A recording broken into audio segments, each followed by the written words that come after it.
मैं उस ताबूत के जब करीब पहुंचा तो मैंने देखा उसके अंदर एक इंसान लेटा हुआ है। कोई आदमी लेटा हुआ है। उसके हाथ सीने पर बंधे हुए साफ नजर आ रहे थे। मुझे पहले तो ऐसा लग रहा था जैसे वो आदमी मर चुका है और मैं सोचने लगा कि आखिर ये क्या माजरा है, ये शख्स आखिर कौन है। मैं बड़बड़ाया और मेरे समझ में कुछ भी नहीं आ रहा था कि ये सब आखिर चल क्या रहा है और हो क्या रहा है। ये शख्स आखिर कौन है और ये कैसे मरा और इसे इस ताबूत में क्यों रखा गया है। क्या इस हवेली में कोई जिंदा इंसान भी है या ये ताबूत का मुर्दा शख्स यहाँ पर है। मैं ये देखने के लिए कि ताबूत में रखा हुआ जिस्म, ये लाश किसकी है, तो मैं ताबूत के ढक्कन पर लिखी हुई तहरीर को पढ़ने लगा। तहरीर बहुत ही धूल मिट्टी में सनी हुई थी। हालांकि बाकी ताबूत तो साफ सुथरे थे, लेकिन इस ताबूत की तहरीर ही बहुत ज़्यादा धूल मिट्टी में सनी हुई थी। उसके बाद मैंने पढ़ने के लिए जेब से रुमाल निकाला और उस पर लगी हुई मिट्टी को साफ कर दिया और वो लिखी हुई तहरीर को पढ़ने लगा। उसका नाम था अल्बर्ट। तारीख वफात यानी कि उसकी डेट ऑफ डेथ 1879 की थी। मैंने वहां पर यह तारीख पढ़कर सोचा, या खुदाया इस शख्स को मरे तो 150 साल हो चुके हैं। मैं खुद अपने आप से ही बातें करते हुए बड़बड़ाया। उसी वक्त मुझे अचानक फड़फड़ाने की आवाज आई। मैंने बेइख्तियार होकर उस आवाज की सिमत देखा तो मैंने देखा कि एक बड़ी सी चमगादड़ मुझ पर हमला आवर हो रही थी। मैं जल्दी से उस चमगादड़ से बचने के लिए नीचे बैठ गया और चमगादड़ अपनी ही धुन में आगे की तरफ बढ़ गई। मैंने घूमकर जब उस चमगादड़ की जानिब देखा तो मैंने देखा कि वो चमगादड़ आम चमगादड़ों से बहुत ज्यादा बड़ी थी और उसके लाल लाल खून उबलती हुई आंखें मुझ पर जमी हुई थी, यानी कि वो चमगादड़ सिर्फ मुझे ही देख रही थी। थोड़ी देर तक मुझे वो चमगादड़ घूरती रही और उसके बाद निहायत ही कर्राई हुई आवाज निकालकर फिर से मुझ पर हमला आवर हुई। मगर अब मैं होशियार हो चुका था क्योंकि मेरे ऊपर एक बार हमला हो चुका था। अब मैंने निहायत ही चालाकी से उसके हमले को नाकाम कर दिया और एक जोरदार हाथ चमगादड़ की पीठ पर रसीद कर दिया। मेरा हाथ लगते ही वो चमगादड़ दूर फर्श पर जा गिरी और फिर वो चमगादड़ जल्दी से उठी और मुझे घूरते हुए इस कमरे के रोशनदान से बाहर चले गई। ये सब क्या है और आखिर ये सब हो क्या रहा है, मैंने सोचा।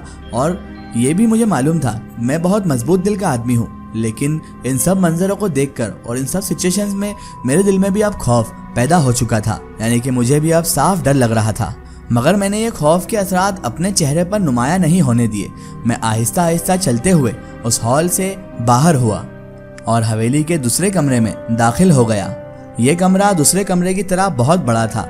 इस कमरे में भी रोशनी दाखिल होने के लिए एक रोशनदान था।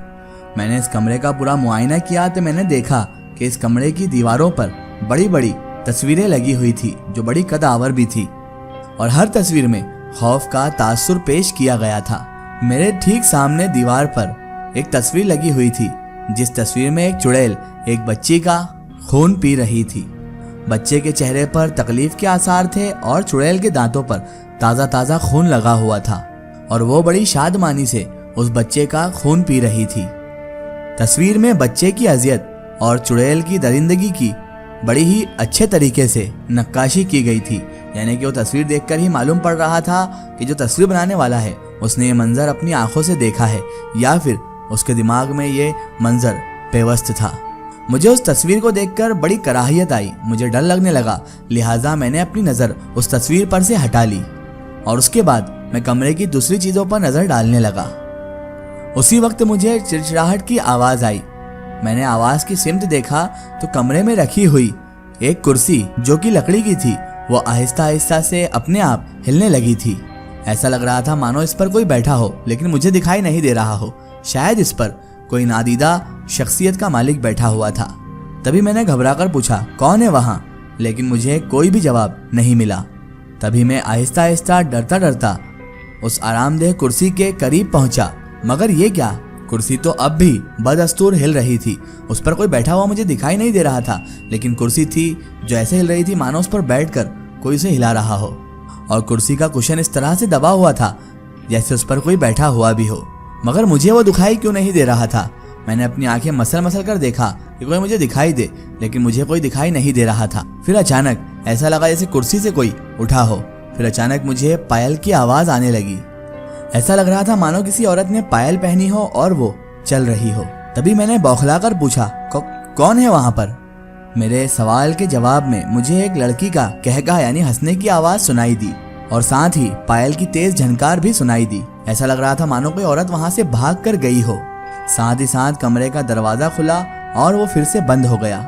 ऐसा लगा जैसे कोई कमरे से बाहर निकल कर गया हो।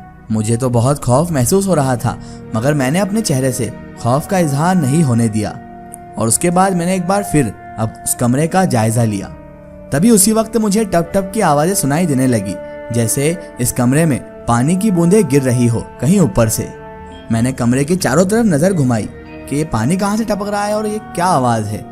लेकिन उसके बाद जो मैंने मंजर देखा तो कमजोर दिल वाला आदमी तो वहां पर ही अपनी जान दे दे।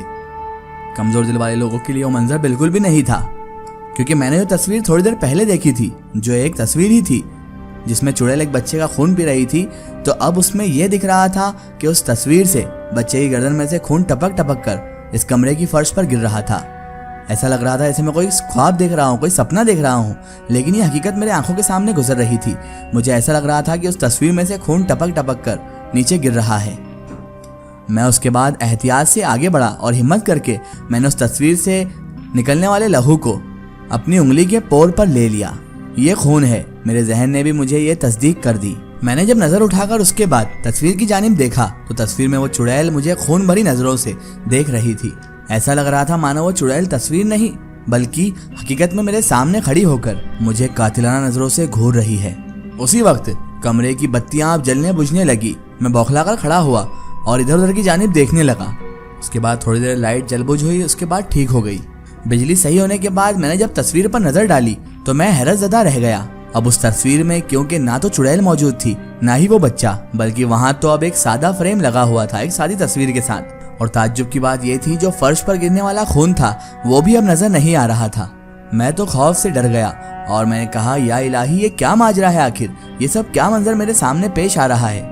अभी अभी मैंने उस तस्वीर में उस चुड़ैल और उस बच्चे को देखा था, मगर अब ये क्या तिलिस्म है? वो चुड़ैल और बच्चा कहाँ गया? और जमीन पर जो खून टपक रहा था उस तस्वीर में से वो भी गायब हो गया। ताज्जुब की बात थी कि ये सब मंजर मेरी आंखों के सामने था, लेकिन अब अचानक मेरी आंखों से ओझल हो चुका था। मैं सोच रहा था कहीं ये हवेली आसिफ जरा तो नहीं। मुझे अब खौफ भी लग रहा था और मेरे दिल में डर पूरी तरह से घर कर चुका था। उसके बाद एक सनसनी की लहर मेरी रीढ़ की हड्डी में दौड़ गई। फिर मैंने अपने आप को झटक कर तसल्ली दी। उसी वक्त उस कमरे में मौजूद एक खिड़की अपने आप खुली और मेरी नजर जब उस खिड़की पर पड़ी तो खिड़की के बाहर एक औरत सफेद लिबास में घूम रही थी। मैं चीखा, अरे मेरी बात सुनो, और मैंने जल्दी से कमरे का दरवाजा खोला और उस कमरे से बाहर निकल आया। अब मैं हवेली की राहदारी में खड़ा था। जल्दी से मैंने राहदारी की दूसरी जानिब देखा। एक औरत सफेद लिबास पहने हुए हाथ में शम्मादान लिए हुए उस राहदारी से ही जा रही थी। मैं उसे देखकर फिर से चीखा, अरे रुको, मेरी बात तो सुनो। लेकिन मेरी बात पर उस औरत ने कोई तवज्जो ना दी। मेरे को तो ऐसा लग रहा था जैसे वो मेरी बात सुन ही नहीं रही हो और मैं उस औरत के पीछे लपक गया। वो औरत एक कमरे के दरवाजे के सामने रुकी और उसने फिर नजर उठाकर मेरी जानिब देखा। उफ, उस औरत का चेहरा और उसकी आंखें, एक लम्हे के लिए तो मैं ठटक कर रह गया, क्योंकि उस औरत का इतना चेहरा सफेद था कि जैसे मानो उसमें खून ही मौजूद ना हो, और उसकी आंखों की पुतलियां भी मुकम्मल तौर पर सफेद थी और उस औरत के चेहरे पर कोई तासुर भी ना था। ऐसा लग ही नहीं रहा था कि यह औरत जिंदा है।